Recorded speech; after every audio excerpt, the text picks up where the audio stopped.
Have you ever been stuck on a weight loss plateau, trying everything and anything you can to lose that extra weight and reach peak health? We've all been there, but Noom's unlocked the secret to reaching the mountaintop. Go in micro.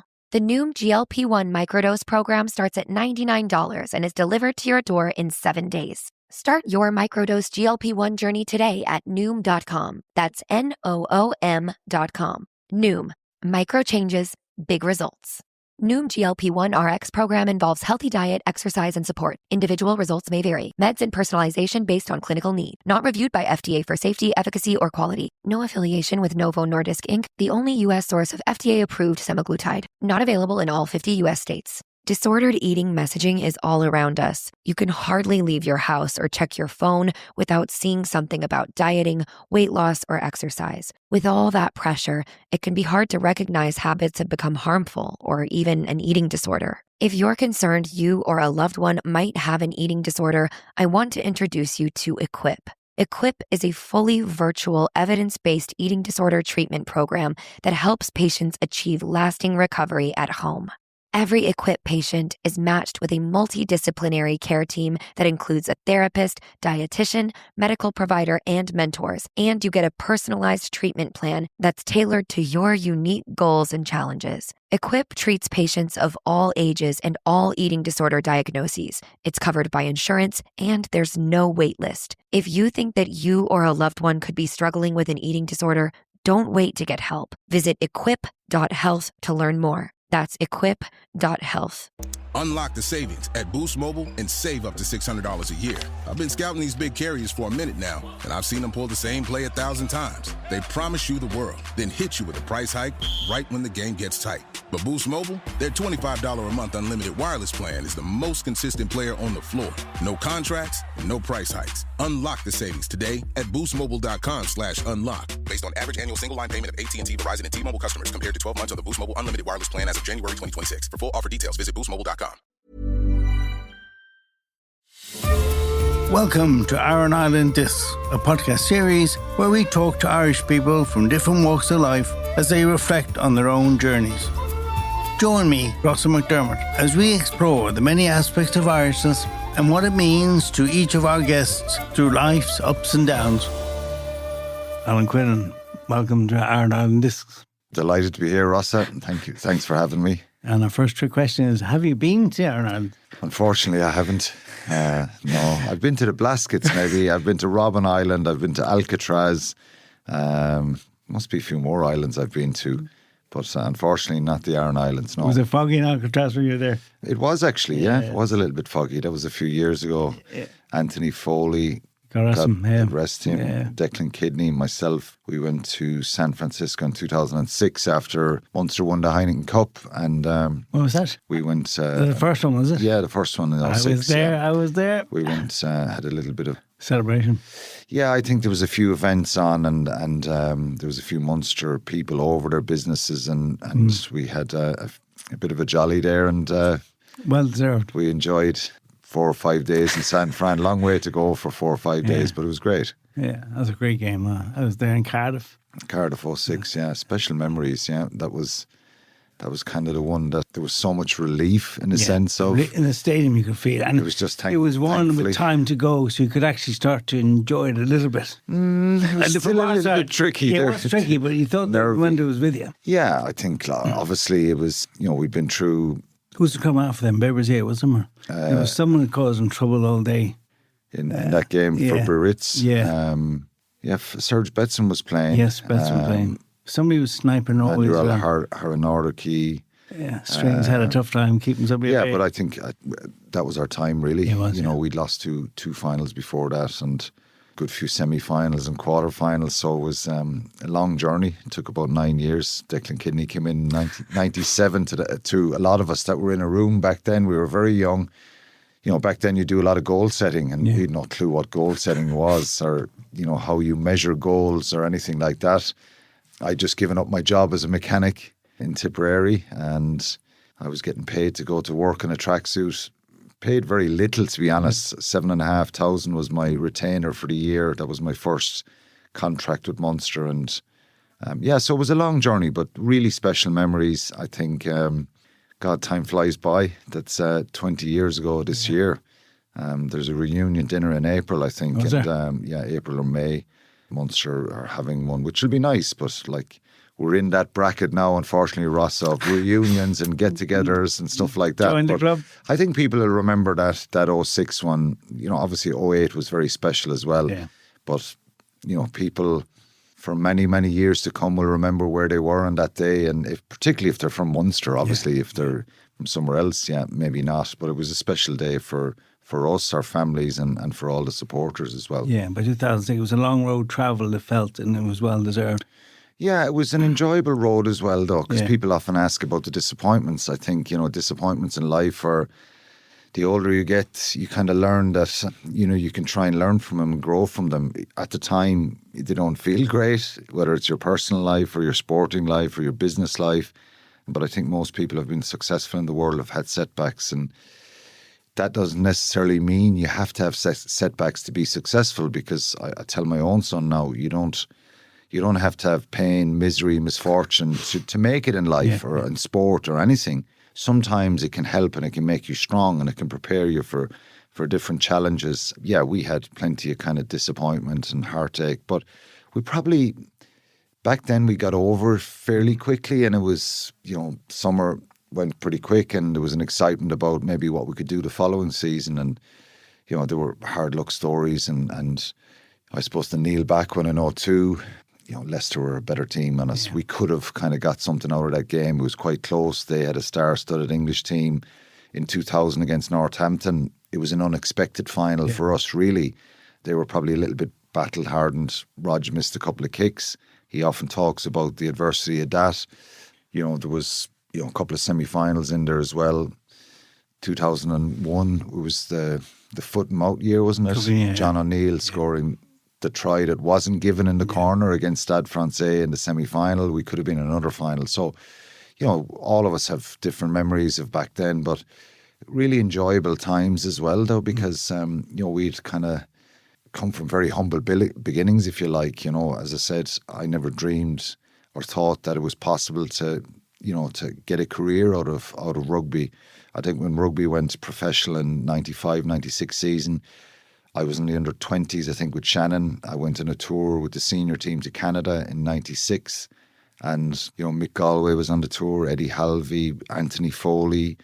They had just come back from a World Cup in South Africa.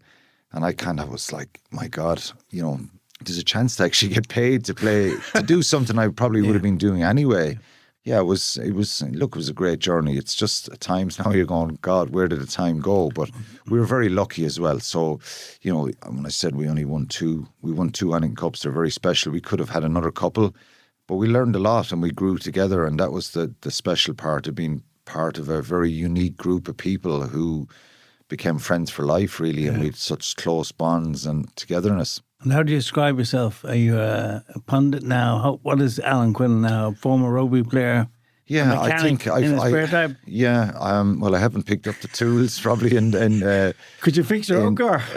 Yeah, well, all the modern cars are all computerized now, so probably the older models I could, definitely do a bit. I wouldn't like to be stripping down an engine now and trying to concentrate and putting it all back together. But yeah, of course I could. I qualified as a mechanic. I worked in Pierce Motors in Tipperary town. And, you know, everybody knew the Pierce brothers that time. Arthur Pierce was a very famous Walker Cup golfer, most capped Irish amateur golfer. Most people said and thought that he would have gone on to the circuit and went professional and all that. But I still meet Arthur. I still play golf with him. I still meet Jerry. Did you ever want to, do you think? I don't know. Sometimes these golfers are happy at amateur level. I think so. Maybe back then, you know, Arthur was probably, again, I'm surmising and guessing, and I never really had that conversation with him, really. Because everybody expected him to go place. You know, you often hear Pádraig Harrington or Darren Clark have spoken about him over the years, how they were in awe of him, watching him they both played against him or played in the same tournaments, whether the east of Ireland or the west of Ireland or one of them, or they've encountered him along the way. And I don't know, you know, so I still meet Arthur, play golf with him. He's gifted, really, you know. And he's, you know, the great thing about Arthur Pierce, Rossa, is he looks after and coaches so many kids for nothing. Yeah, wow. Down in Ballacastine in Tipperary in the golf club there. That's right beside my home place, really. You know, he gives so much back and teaches kids constantly. You know, so yeah, I worked there in the garage, and they were big into their sport as well, and they loved their rugby as well. So it was, I started work at 16, would you believe, in full-time employment. I'd done my leaving cert at 16. At 16? Finished on Friday, started my apprenticeship the following Monday, which was, in hindsight, you know, would I encourage anyone that young to be going into full-time employment? That was quite young to do a leaving cert. It was, yeah. I was close to 17. Because in those days, there was no kind of gap year. Well, I had two older brothers, and in the primary school, my mum would bring them to school, and I was 3, I think, and I was kind of jumping in every day. And eventually, after a month or two, I think, I started the school year, the teacher, there was a couple of different classes all in one class, if you know what I mean. It could have been first, second and third, and all in one group. So eventually my mother just let me off at 3.5, I think, and I started school young. Didn't apply myself very well, but I never kind of foresaw the opportunity in rugby. I had ambitions and dreams of playing for Ireland or maybe playing for Munster. And where'd that come from? I don't. My dad and his brothers would have been involved in the local rugby club in Clanwilliam in Tipperary. So, but I played GAA and I played soccer, and I loved the GAA as well. I think Nicky English would have lived close to us at home. He ended up being my teacher in school for a period of time in secondary school. Yeah. Nicky went to UCC and he came straight back to the Abbey CBS in Tipperary and was my maths and Irish teacher. He done an awful brutal job at it. But we became great friends, and I do a coal run in the evenings with him. His dad had a kind of shop and hardware shop, and he would deliver coal and fuel to people, and I ended up doing that with Nicky. So my first kind of dream was probably, even though we were very involved always in rugby when we were young, I was as obsessed with hurling as well. So I would have went everywhere with a hurley when I was a kid. Yeah. And I suppose I edited a bit anyway. Wouldn't you? Kind of started becoming more prominent in the rugby and standing out a little bit. Then I went to Limerick, Munster under-18 trials. Was it strength of Clanwilliam's club? But then you just stick to rugby more than soccer? Or? No, I think when I got picked for Ireland and Munster and Ireland under-18s, I think that was the kind of decision, because there was a few clubs in Limerick, which were about 25 miles from Limerick, in Limerick Junction.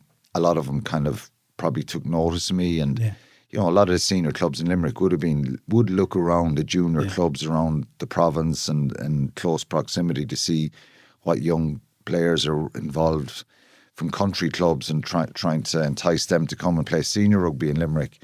Yeah, I would have had a bit of attention after playing for the Munster under-18s, and then I went and I played in the Shannon under-20s, and you know, I had a bit of an obsession with Axel, who became a great friend of mine as well, because he was Irish schools, Munster schools, you know. He was a giant of a man, and I went and played in the under-20s. John Hayes was on that team, Marcus Horn. Marcus was probably a little bit younger, but he was definitely involved in a couple of the teams, the underage teams there. But we had a great Shannon team, and we started to win things, and it progressed on to the senior team. So, yeah, there was a few people in Garryowen or young Munsters who had tried to get me to come and play rugby in Limerick, and I ended up choosing Shannon. A lot of that was to do probably with Mick Galway as well, because when I worked in Pierce's, there was a guy called Teddy Coughlin who was driving, he was a rep for, I think he was a rep, office furniture rep or something, and he would call in there. I can't remember, he'll kill me now if he listens to this, but he was involved in Shannon. He was always poking at me to come to, maybe he was into finance, loans and finance for cars. Sorry, that was it. And he would always be poking at me to try and come to Shannon. And then there was another man who used to drive the Texaco truck, Melvin McNamara, his sons were playing in the underage teams, and he was always on to me. And then, of course, they probably sent Mick Galway in a few times. Jerry and Arthur did a bit of business with Mick. He was working for an office furniture company, and they bought some stuff off him. And then I got to meet Mick, and I think he would have kind of sealed the deal for me to go to Shannon.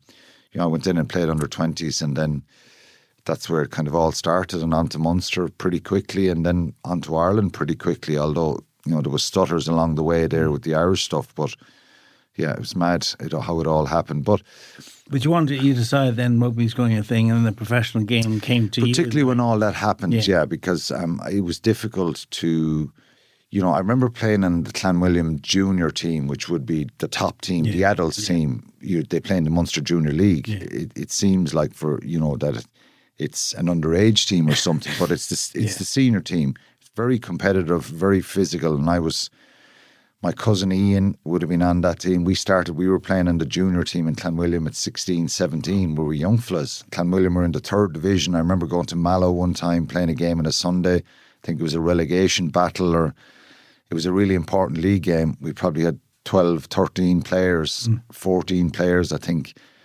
There was our bagman at the time, Billy Brett. He'd hung up his boots many years before. He had to tug out on the day. We'd 15 players and we won against Mallow, and I remember that. I can't remember some stuff that happened a week or two ago, but I remember those kind of moments in my career. And I suppose when I was 17, 18, as I said, when I was now on the adults team in Clanwilliam, the junior team, and I was kind of standing out, playing in maybe the 2nd division then, and, holding my own and standing out at that level. People were starting to talk that maybe I had talent, and there was a guy in Clanwilliam who's, really good or whatever. I don't know. Did you feel you had talent? I did, but I never. I was very, very, to be honest, I was very nervous about allowing myself to get cocky or anything, because I always lacked confidence and maybe that self-belief until I'd get out onto the field. You do the if business. That makes sense. Yeah. I felt like, I can remember we won the Munster Junior Challenge Cup with Clanwilliam in 95, but we'd won the Munster Junior Plate maybe in 93 or 94. It was the first trophy Clanwilliam had won in a long, long time, and I was involved in them. And in 95 then, I remember that year playing in the league and the cup, and to win this Munster Junior Challenge Cup was massive for Clanwilliam. And I remember playing in those games, and literally I was playing number 8, and just the ball would come to the back of the scrum and I'd just pick and I'd be gone, and I'd just make line breaks up the field, and I just felt the freedom when I was kind of out there. So it was never a kind of a cockiness that I'm better than anybody else. But yeah, I knew then that I remember one particular game we played a friendly that around that time. These are the things, just memories that are coming to me now, genuinely. They're not things I would have thought about long. But I remember playing against Thomond in My Ross. It was tough venue, tough ground in at the back of Thomond Park. Yeah. And we played a match in there, and one of my mates, and I was on the team, Fergal Gallagher, he was a winger, and he came up to me after us and he was like, Jesus, they're all talking about you here. What? Because I just played this game and I was running up the field and I scored a couple of tries, and it was just like nobody could get their hands on me. And they were a really tough, strong team at that time, Thomond. They were always really top of the Munster Junior League, and they've gone senior since or whatever. But I just remember that day he kind of said to me, like, you won't be playing long more with us. At that point, I was probably involved with Shannon in her 20s, but the following season I was gone. I tried to stay as long as I could with Clanwilliam. I even went dual status the following season. I would often play 3-4 games in a weekend. I remember maybe playing an under-20s game with Shannon on a Saturday morning. So on occasion, it didn't happen every week, I could end up playing a senior game with Shannon in the afternoon. Not they could be friendlies, or they could be charity cup game or something like that.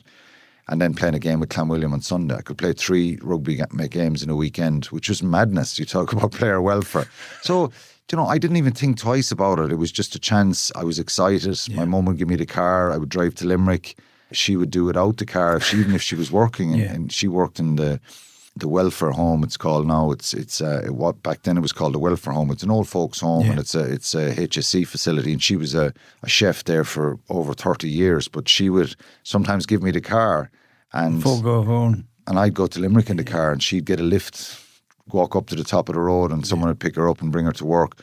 The sacrifice my mother made was just phenomenal for all of us, for my brothers and sisters as well, because she often was working and ducking out of work to drop us to a match at 5 o'clock. Your brothers playing rugby as well?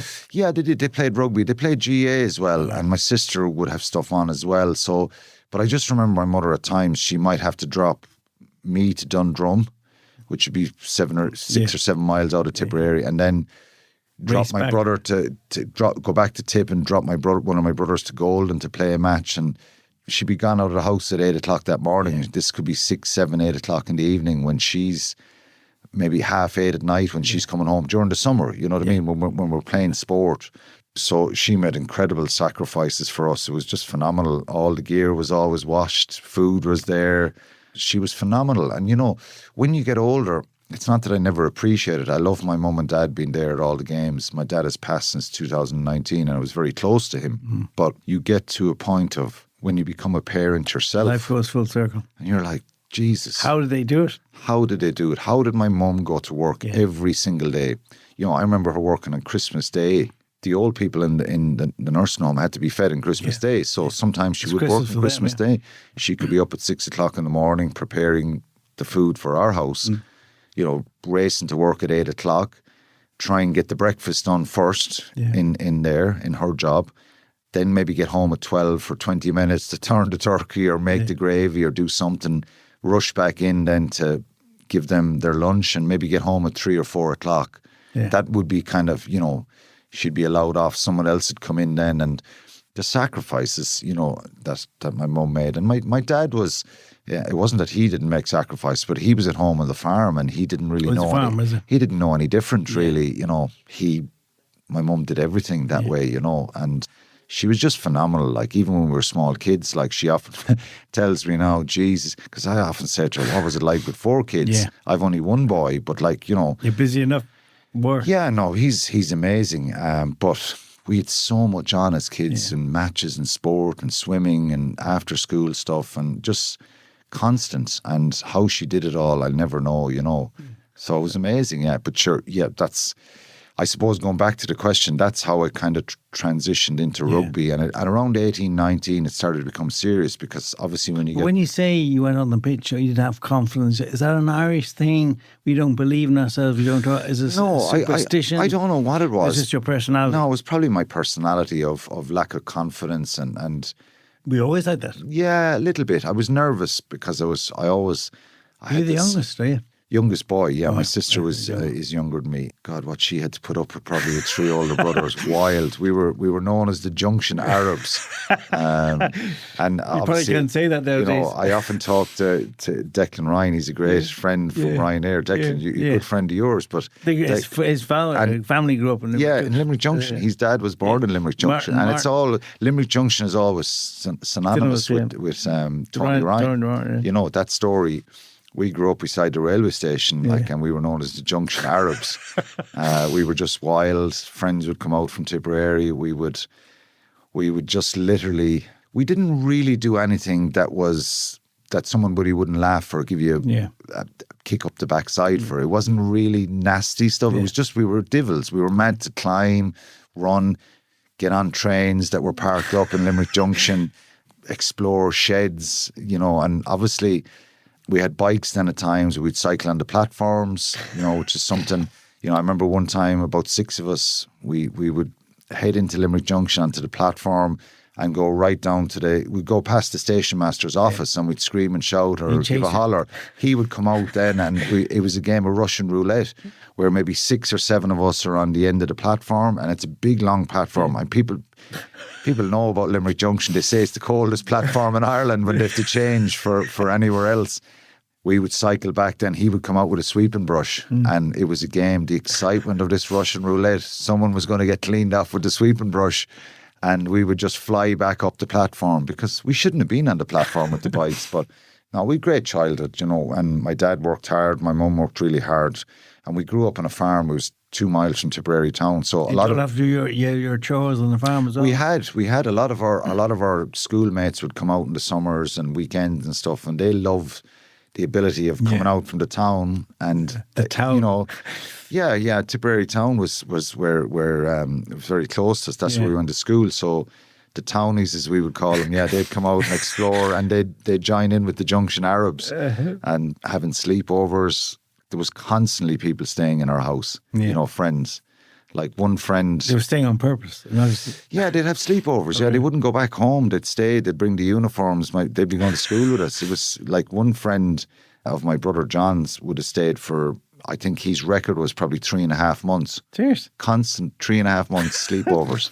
And then eventually, but my mum was so good like that. She never minded any of her friends staying. It was just you know, they grew up in big families. Yeah. You know, there was 12 kids in my dad's and maybe 8 or 9 in my mum's. So it was just normal that there was kids everywhere and people 3 or 4 to a room and 2 or 3 in a double bed or whatever. So that was very common for us as growing up. Yeah, so we had great time growing up in Limerick Junction and a really good childhood. And the chores on the farm, yeah, because I would have had 3 uncles, brothers of my dad's, who had farms, really in close proximity. So there was a kind of a rotation scenario of hay and silage and crops. Yeah. So summer for us sometimes was a nightmare. The townies, as we call them, they would have enjoyed their summer and be playing pitch and putt and going fishing and all that. Whereas you'd be knackered. Sometimes, yeah. Now, my dad was good to us. He wouldn't put too much pressure, but when it came to the crops or the hay to be done, there'd be a rotation with all the cousins and the uncles, and we'd have to move from farm to farm, you know, to do that. Being Irish, what's that mean to you, Alan? Is it a deep thing? Is Munster a thing? Is being Irish a thing?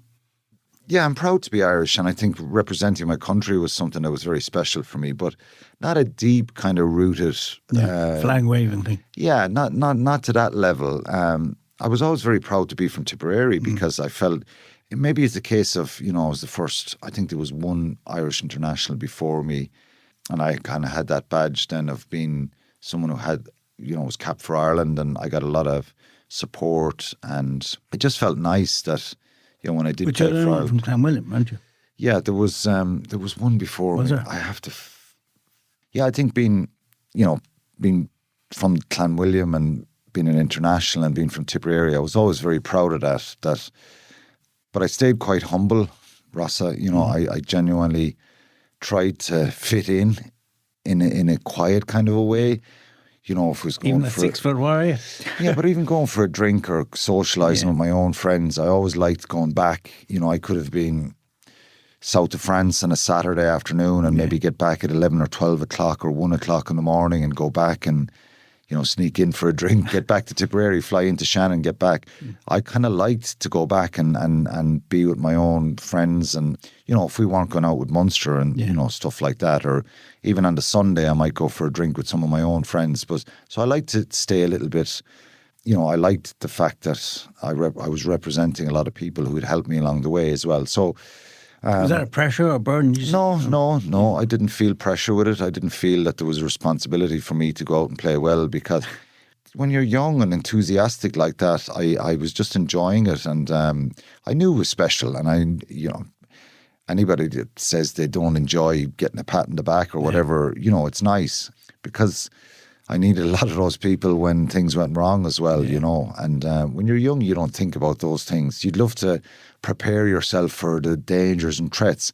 And actually, I flipped my mindset over a lot then when a few things didn't go right for me. I suppose in 2000 was the first kind of big disappointment with Munster when I didn't get picked for, you know, the quarterfinal, semi-final or final against Stade Francais. How did you deal with that?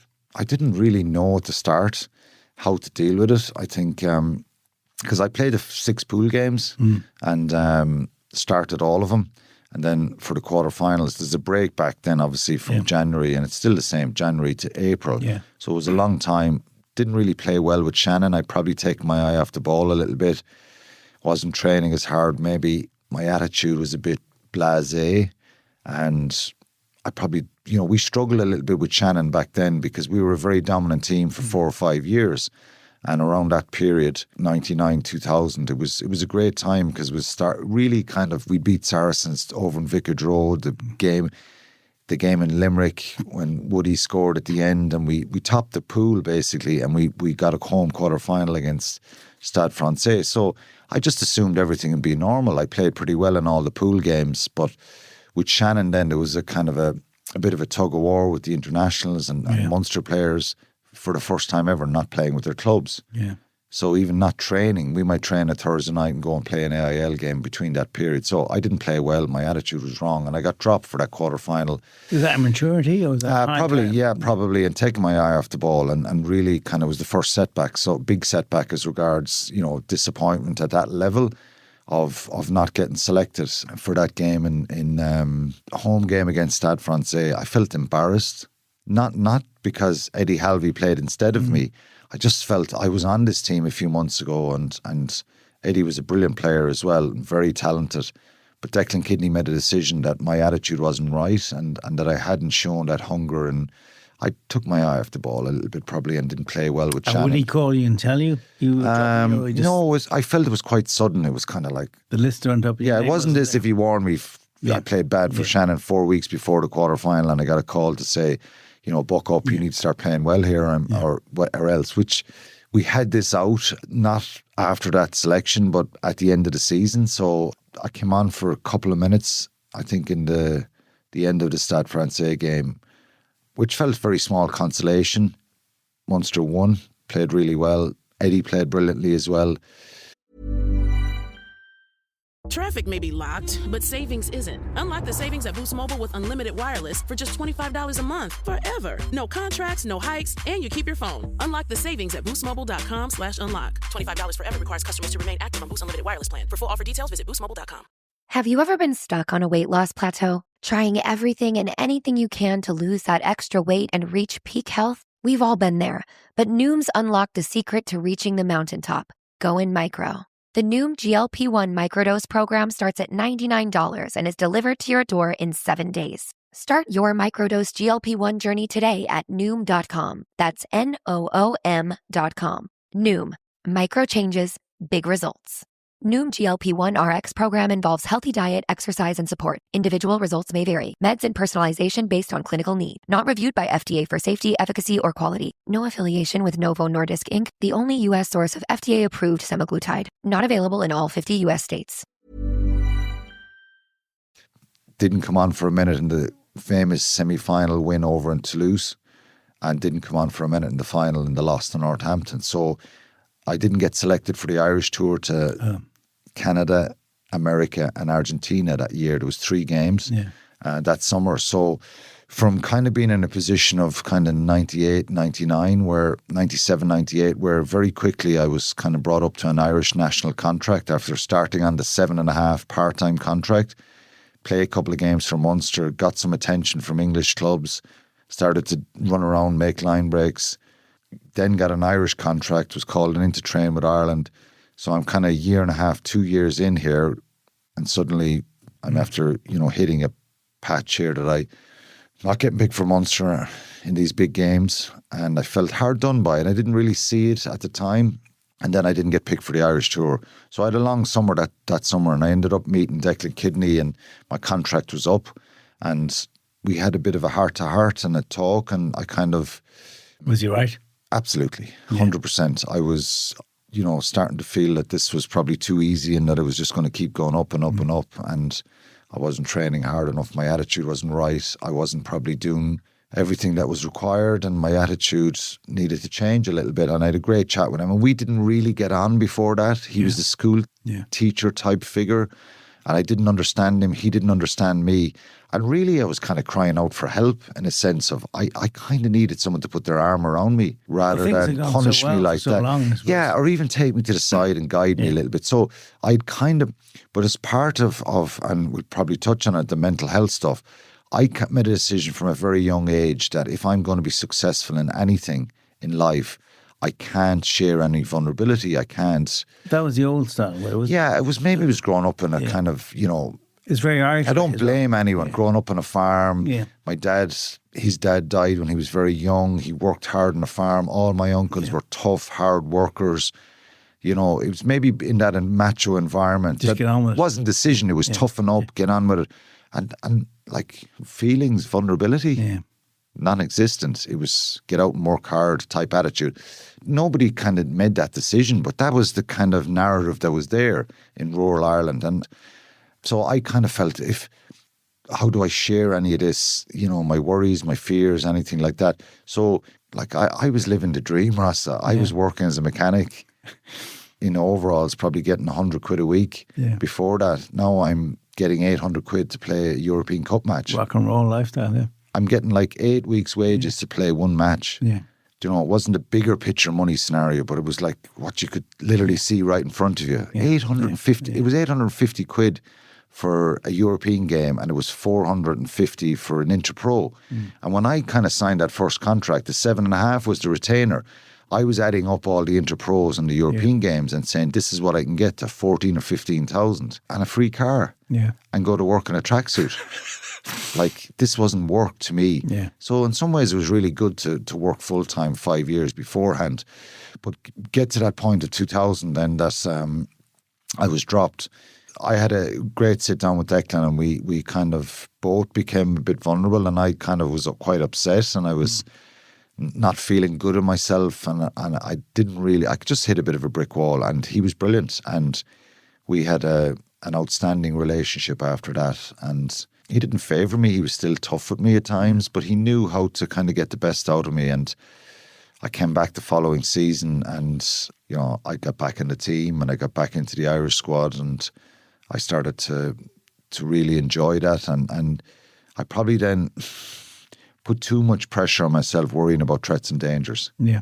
So it had an opposite effect at times, you know. But yeah, he was great. Well, sport is funny that way. Sometimes you play with no awareness. You don't realise how good you are. And the minute you realise and look down when you're on the rope, you say it's very dangerous and tricky up here. It is tricky, and that's where sports psychology is very important for people, you know, to get that balance for any young hurlers, footballers, soccer players, rugby players starting out. There's always pressure. The expectation was less for us, and we were quite lucky with Munster that nobody expected us to win European Cups or to, you know, to be in that situation. Obviously there's different expectation, pressure on all the provincial teams now, because it's professional, it's high-end stuff. So yeah, I think it's about understanding that pressure, and sports psychology was a big part of preparing for the performance and, you know, getting the balance right of your emotions and stuff like that. I never mastered it. I was more of a free spirit in a sense of I worried so much off the field but never really worried on the field. It was amazing. I felt, you know, I never felt daunted out in the field that, God, somebody's going to be too good for me or too strong for me. I don't know, was it just a mindset that I switched into, probably being a bit more free and stuff like that, but, you know, probably beforehand. And when did you become aware of your mental health issues with time, or those challenges? I was probably always aware, because my mood would fluctuate from being very happy to being very sad, kind of, and not kind of moody, or everybody wakes up on a Monday morning and they might have a day or kind of grumpy period, the bad weather, whatever. Things can affect your mood. So I never really put too much stock in it. But I suppose at times when I was younger, I would have been had a lot of anxiety, which made me very panicky and nervous and stuff like that. And that would pass, and then I would be fine. And then I would get low mood, feeling depressed or down on myself and not really having a positive outlook on life. And then some bit of news would come in, or of a selection or a match or some bit of good news, and then my mood would just shoot up. And it always kind of frustrated me that I felt I wasn't in control of my mood. Yeah, I think you just kind of learn to live with it. And again, as I said, you never really think, who do you talk to here? It's, you know what I mean? Everybody gets up and down, and this is just part of life.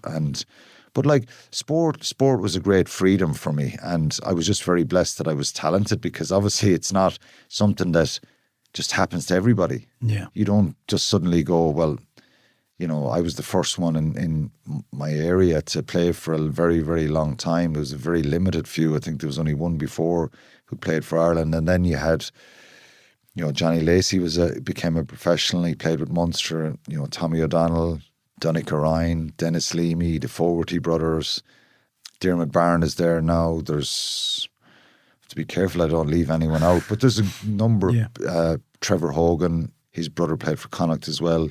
So there was suddenly, you know, in the space of probably 10 years, there's a load of guys who are playing professional rugby, and a good few played for Ireland. So I was very conscious of the fact that I was in a very privileged position, but I was frustrated at times that, you know, just really get the balance right of my mindset. And I always looked around the dressing room with envy at other people and why they were so controlled or calm.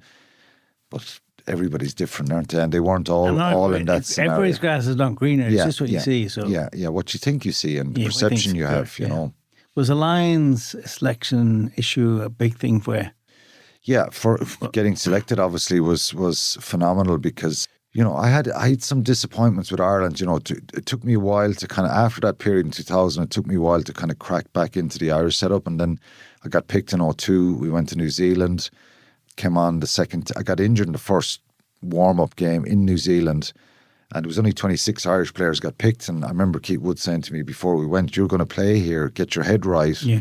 And he was very good to me, and he tried to, I think he kind of understood me a little bit about trying to motivate me, and knew that there was a toughness there. If I got it right, that I could stand up, and I wouldn't shirk away, and that I'd be a good asset to any team if I was on song, if my focus was right, and not about being dirty or anything like that, but I was in the zone. I had a bit of toughness that I was kind of deep down. I wouldn't back away, and when I got that right, I was a very good asset to any team I played on. But yeah, stupidly, I came on in that second test and I tried to ruck Norm Maxwell out of it. I stepped in his back of his legs, got sin bin, and was back in the back where I left a few minutes earlier. Got a yellow card, and that infuriated Eddie O'Sullivan, and rightly so. So it set me back a little bit in my time with Ireland.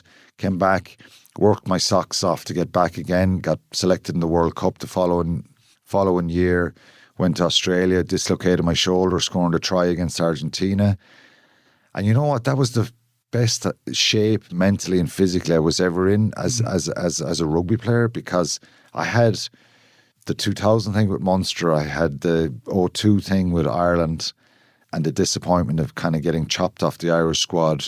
And I was called into a World Cup squad in '99 with Ireland. I made my debut in Dublin here against Romania. So it was very stop-start for 3 or 4 years, where I looked at some of my colleagues and teammates who were on the Irish team, and they were kind of, you know, settled, whereas I was kind of a bit part player for a couple of years.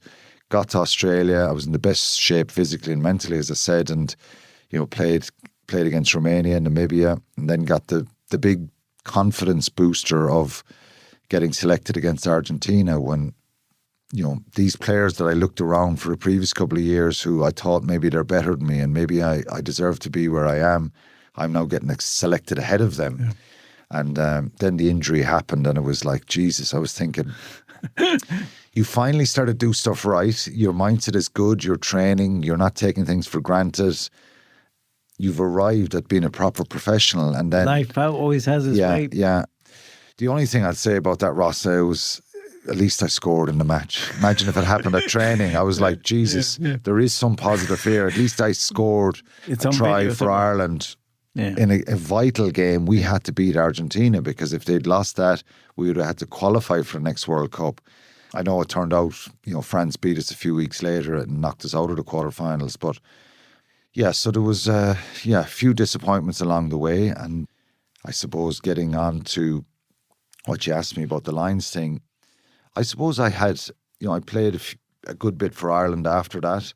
And then I got the bad knee injury in 2006 with Munster over in Sale, and I had to get a knee reconstruction. So coming on the back of the shoulder reconstruction, which was a bad injury in Australia because I ruptured my bicep, I fractured my shoulder, I tore all the ligaments off my chest. It wasn't your standard shoulder popping out and a bit of damage and stitch it up. Because the way I fell, it was on a cricket pitch. I damaged so much of it. So it took me a while. The following kind of summer, I was in South Africa with Ireland in 2004 with kind of half a shoulder. And I was kind of, should I tell Eddie really that, I don't know, I'm not really sure if I'm ready to play against South Africa. I came on in the 2 tests in South Africa, but I kind of got myself back. And like I kind of won Eddie Declan over, and we had a great relationship. And I did with Eddie as well. I had a good relationship after that. We didn't really get on before that either. He didn't particularly like me, probably because I was wild and abrasive, and I didn't like his style. But we actually got on great after that, and he kept picking me in squads all the time. And sometimes I was like, Jesus, I'm going to be in the squad because he's going to keep picking me. And then, the disappointment in 2006 of doing my knee over in that first European. It was 2005, actually, 2006 season. Yeah. And again, I worked my way back, came back for the quarterfinal for Munster in the Heineken Cup. In 2006, that was the famous one, because I got injured in round 1 in Sale. I thought my career is over. I was in the middle of contract negotiations. That was horrific, that period of time, because I thought my contract is up next May or next June, and I'm not going to get it renewed. Yeah. And back then, the RFU was still the same. The RFU would start talking to players around October, November, December, get the contracts renewed before you got into the new year. So all that just happened. Knee busted. I'm lying on a bench inside in Salford in the dressing room on my own for the second half because the doctor had to get back out and look after the team. And I remember just thinking, this is it. My career is over at 30, 31, 32. And I thought I had a few more years left. And I was in good shape. I was playing well. I'd recovered well from the shoulder. And suddenly it was all up in the air again. Yeah, I come back from that. I got picked to go on the tour to New Zealand the following summer. But the biggest thing was getting on the final. I came on for 4 minutes in that final. And I was the happiest substitute in the history of substitutes. You know what I mean? Didn't touch the ball, didn't hit a ruck. Didn't matter. But I was part of the previous kind of run for 7 or 8 years. And just to be finally on the field when we won. But resilience must be a part of your life, though. Are you resilient? Do you believe that? No, I find a way of... I believe everybody has a ton of resilience in them. It's an overused word now, but there's something... It's strength, it's courage, it's all that. We all have it in us. We've tons of it, and I know that, and I do a lot of talks on mental health, and it's finding that spark to ignite it can be a massive part. That can be an intervention from a coach, a friend, a family member, and that's why I mentioned putting the arm around me a few times. I needed a little bit of help to spark my resilience at times, because you can imagine you're lying in a dressing room after being through a bit of a topsy-turvy number of years, some great times, brilliant times, but then I'm injured again. Yeah. I'm like, Jesus, why me? Yeah. You have to go back to the well again. Yeah, do you know what? If I had the contract signed in a kind of a selfish kind of way, if I had got a 2-year extension and it was all signed, sealed, well, then I could say, right, at least I have the next 2 or 3 years sorted, the bills paid, and I'm not being cut. I thought the worst in that dressing room in 2005. I thought, I'm going to get cut. My career is over. What do I do now? This life is over for me as regards... Because I felt I definitely had a few more years, because it took me a while to get up to speed, to get really consistent with my training over the summer. Yeah. I was of an old school attitude at the start, and you can probably do it when you're younger. When you get to the summer, you just go mad and you have loads of drink and your food and your diet goes out the window, and then you come back and you're plodding around the field for pre-season and eventually you get the fitness back. But the sport had changed massively. You know, you'd 4 weeks, 3-4 weeks off. You know, nowadays you can't do it. You have a few drinks, you have a bit of food, whatever, but it's literally your training to tick over and keep your fitness at a high level. And then you come back and your pre-season then is that's where you're kind of just accelerating it up a level. You're not starting from base. Yeah. You're already you haven't lost your fitness. So it took a while for me to understand that, because I had a natural kind of endurance that I relied on. I thought it's grand. Yeah. And it wasn't that I was ever a big drinker or anything, but, you know, I remember we went to Turkey, 12 of us in 1998. I'm drifting off here in Kusadasi. Anthony Foley was there and a few other rugby players. And we just, like, for 2 weeks, we kind of went out every night, drank, we ate junk food, we lay by the pool, we came back a lot heavier than we went out there. You know, that was the old school of your holidays, and go, well, that doesn't happen. And it didn't. From 2000, 2001 onwards, you needed to be switched on more and come back actually in good shape. So it was a lot of learning curves over. It was great moments and great times, but there was times where I said, why me? And some of it is my own fault, some of it is unlucky. But outside rugby and injuries, any bigger challenges? Yeah, loads. You had to dig deep. Yeah, loads, of course. But in 2006, that was another big kind of 2005, 2006 to get back for the final and then have to work my way back again.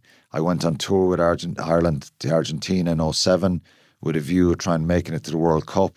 I did. I played in Argentina, got to the World Cup, didn't play in 2007 in that World Cup in France. There was 4 of us didn't play. So I was kind of getting to the point of I might get another cap or two here and there. And, you know, I did. I suppose, you know, I got back and I got called into an Irish squad again. I played against New Zealand and Dublin here. I played against Canada and Limerick and New Zealand and Dublin. Picked up a suspension again this one was a crazy one. I missed, the Argentina game the following week. And again, some self-inflicted. But at that point, I was kind of like just saying, this is just Munster. We won a European Cup in 08. And I come back from my knee and all that. And I was player of the match in 08 myself. I played all the pool games. I broke my thumb in the middle of it. But I got back and I played quarter-final, semi-final, final. It was special. That was a special team because we had Topoki and Maffey and Dougie Howlett and different kind of edge to our team. We could play differently. And... in 08, 09 season, Declan Kidney was the coach. So I played those games in November, picked up a 2-week suspension after the New Zealand game. And then I thought, that's it really. Ireland won the Grand Slam in 09 and I was part of that group all the way through. I trained with them all the time, held the tackle pads. And it was brilliant. Got a medal for it. Felt like a bit of a fraud in Cardiff when they beat Wales. But it was a great team. There was a great back row as well. Super players. And it was a brilliant to win that Grand Slam and be kind of I was on the outside of it. But I was kind of getting comfortable with the fact that, I'm on the, Ireland is going to be difficult. I just got to really make sure that I get another couple of years with Munster if I can and stay at a high level. And we played the quarter-final against Ospreys that April and I get announced a week or two later as being on the Lions tour. It was really phenomenal. But it's well documented, that we played Leinster in the Heineken Cup semi-final and I lift Paul in a line out I'm in front of Paul and I lift him. Leo Cullen tries to pull down the maul as you do. And I kind of reach out to try and grab Leo's jersey to pull him backwards, but he's tucked in at right beside Paul and my hand goes right across his face. Some people believe me, some people don't. There was absolutely no intention for that to happen, but it looked terrible and replay and slow motion in particular. And I got the ban, and it was the worst moment of all the other things that happened.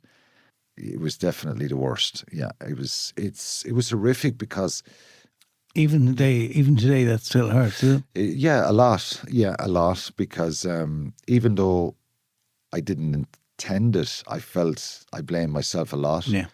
I said to myself, why was I at the front of that line out lifting Paul? Why didn't I just let go of Paul? Why did I? Have you ever been stuck on a weight loss plateau? Trying everything and anything you can to lose that extra weight and reach peak health? We've all been there. But Noom's unlocked the secret to reaching the mountaintop. Go in micro. The Noom GLP-1 microdose program starts at $99 and is delivered to your door in 7 days. Start your microdose GLP-1 journey today at Noom.com. That's Noom.com. Noom. Micro changes, big results. Noom GLP-1 RX program involves healthy diet, exercise, and support. Individual results may vary. Meds and personalization based on clinical need. Not reviewed by FDA for safety, efficacy, or quality. No affiliation with Novo Nordisk Inc., the only U.S. source of FDA-approved semaglutide. Not available in all 50 U.S. states. Every idea starts with a problem. Warby Parker's was simple. Glasses are too expensive. So they set out to change that. By designing glasses in-house and selling directly to customers, they're able to offer prescription eyewear that's expertly crafted and unexpectedly affordable. Warby Parker glasses are made from premium materials like impact-resistant polycarbonate and custom acetate. And they start at just $95, including prescription lenses. Get glasses made from the good stuff. Stop by a Warby Parker store near you. So many things went through my head. Why me? I looked around the dressing room afterwards and I was thinking, Jesus, this is a massive loss, obviously, to Leinster. It's such a big game and the rivalry and all that. And it was a very significant win for Leinster and deservedly so. And I just wished I was like my teammates in a sense of they're mourning a loss of a semi-final here. I knew it was a bigger scenario because the video analyst George Murray showed me and Sky kept playing it over and over again. Again, that's not anybody's fault. Yeah. It's just the way television had gone and technology and everything. And look, it was reckless. But it wasn't intentional. And I wasn't going to start eye gouging someone at this stage of my career. And as I said, some people maybe think that's true or not true. But have you forgiven yourself yet? You can't carry that burden for the rest of your life, can you? It's not a forgiveness of why did you consciously decide to do something like that. Because I know it wasn't conscious per se. It was instinctive. It was just a reaction, and it was genuinely like if I had the video, you see, my first contact is on his arm, and then his head is tucked in. He's in a crouched in position. So I know that I couldn't blame myself for that, but I was more angry, why me again? This is just a pattern of great stuff happens and then it's a negative ending. And I was starting to think that about my life as well, that anxiety, depression, the worries, the fears, all that kind of stuff I just felt different. I felt an anger and a frustration that I'm a bag of nerves. Sometimes I'm in great form and I'm generally nice and a good person to people, and I wouldn't have had people say that I was, not a nice person or anything like that.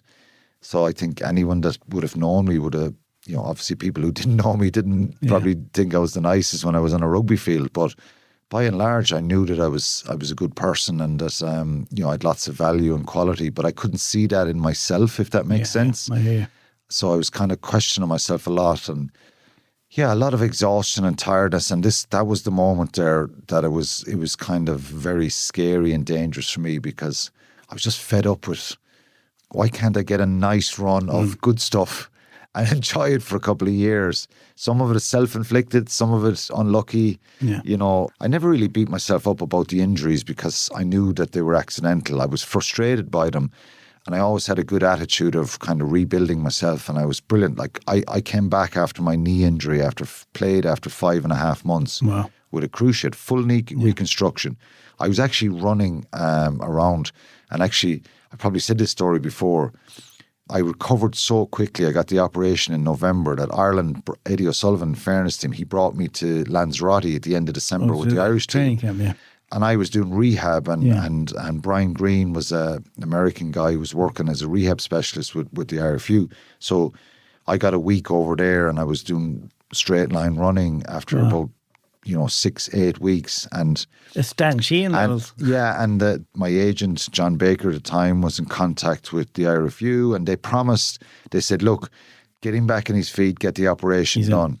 And we'll look after him. And they were true to their word.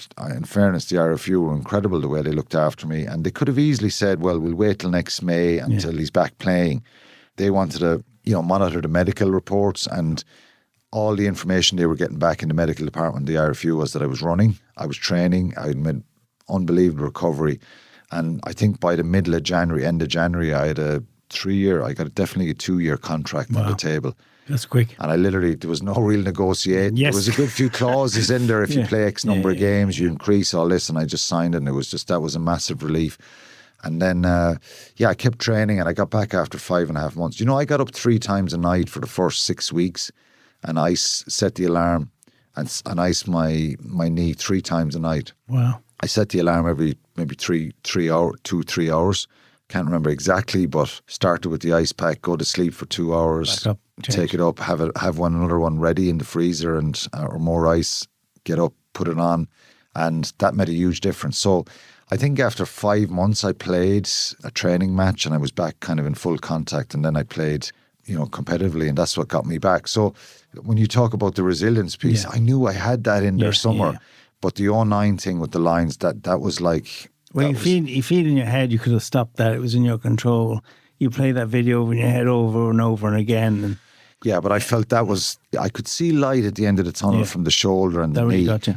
And even, a few times the discipline stuff for not getting picked in teams. I came back after 2000. I knew that I could bounce back and train harder. And, if you're told you're not fit enough or whatever, and I felt, get into the gym. And I wasn't afraid to train hard. It was just getting the balance right. But 2009 was the one that nearly broke me, and really did, because I just felt... I can't really recover from this. Yeah. And so I needed a lot of help with that. And what music has helped you? Is there soundtracks or songs that have given you strength? Or are you a music buff or not? I'm a mixture, I think. I always listen to kind of various different music, going to matches and stuff like that. I like a bit of dance music for the kind of pick up the mood type scenario. I always liked U2, Bruno Mars, Irish music as well, Mary Black, Bright Blue Rose, love that song. Christy Moore, loads of different music. You don't sing as well, do you? Unfortunately, I did play the guitar when I was young, but I could never sing, and that's why I ditched the guitar, really. That was the shame. I would have loved to be able to sing, but overall it was very good, Ross, and I really enjoyed it. And the opportunities that rugby has given me to travel the world, to meet people, and maybe to work in the game now has been special. But 09 enjoy that, yeah. 09 was, yeah, I do. I love it. 09, that stuff in 09 was really difficult. Even the Lions tour just gone, it brings back all the memories. Yeah. Frustration, why me? And, because I was a wildcard selection and it was phenomenal. There was, posters up all over Tipperary town. The new RT News came down that evening. They were interviewing people in the street, and I just felt a huge amount of guilt, frustration, anger, and just, why did this happen? Why did this have to happen? And I found it so difficult. I didn't sleep for a long time. I was suicidal. Yeah, I was, yeah. And if I had a switch that I could just press it to turn it off, it would have been easy. I would have definitely pressed it. But the fact that my son was born, he was only 5 months, and, I felt I had a responsibility, not just to my son, obviously, that he was an unbelievably bright light that shone that year when he was born.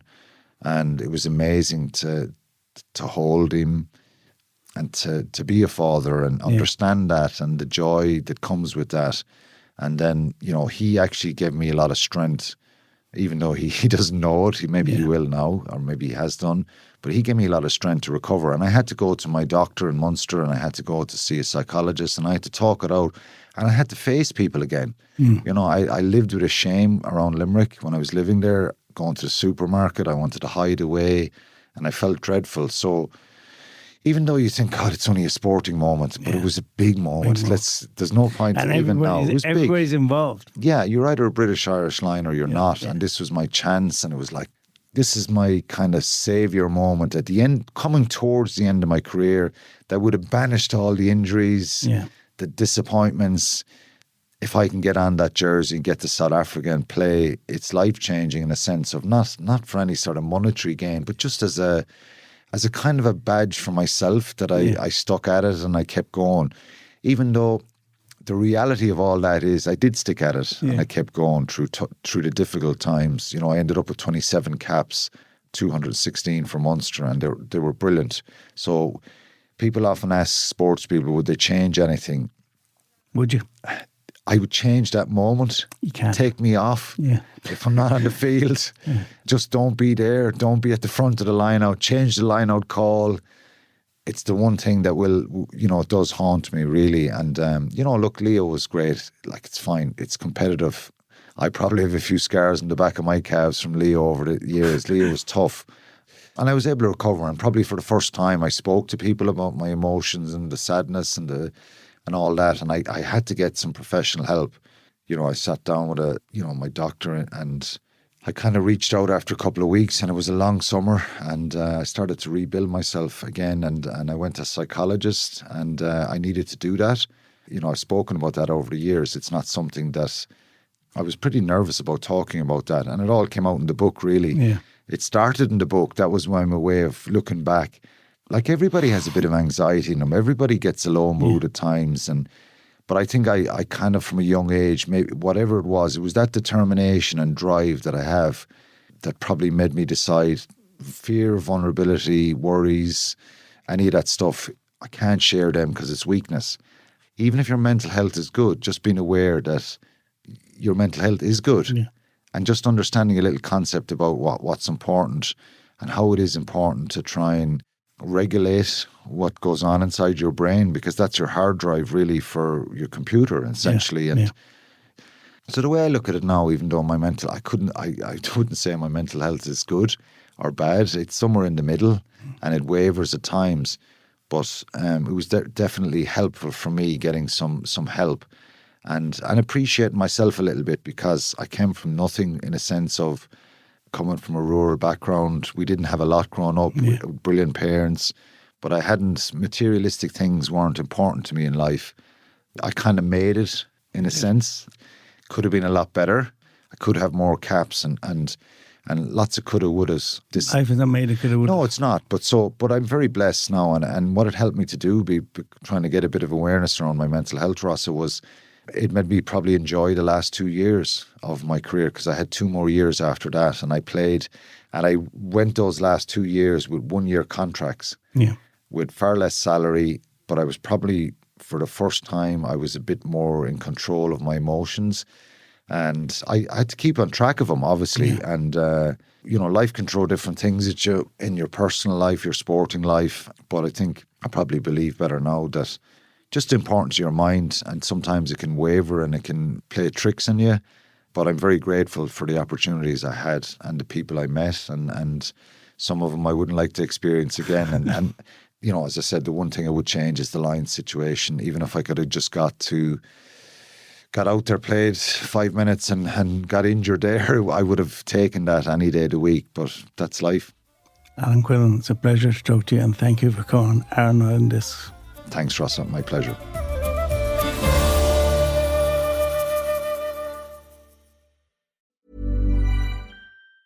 You're locked into a lot of things you can't change. Weather, traffic. Hey, stay in your lane. Your wireless carrier's latest price hike. But you can unlock a better way. Unlock the savings at Boost Mobile and save up to $600 a year. Switch to the $25 a month unlimited wireless plan. No contracts, no price hikes, and you keep your phone. Stop being locked into their games. Unlock the savings at boostmobile.com/unlock. Based on average annual single line of payment of AT&T, Verizon, and T-Mobile customers compared to 12 months on the Boost Mobile unlimited wireless plan as of January 2026. For full offer details, visit boostmobile.com. Booking a Vrbo vacation rental means you get Vrbo Care and 24/7 live support, verified reviews from real guests, and top-rated homes with the Love by Guest filter. I just booked my Vrbo because there was a sweet wine fridge. We all have our reasons. If you know, you Vrbo. Terms apply. See vrbo.com/trust for details. For a small business owner, every day is full of surprises. Some great, some not so great. Like when a client cancels their order at the last minute. But here's a surprise you will like. Progressive provides small business owners with 30 customizable coverage options to help keep their business going strong. So go ahead, surprise yourself. Get a quote in as little as 8 minutes at progressivecommercial.com. Progressive Casualty Insurance Company and affiliates and third-party insurers. Coverage is not available in all states or for all vehicles and coverage selections.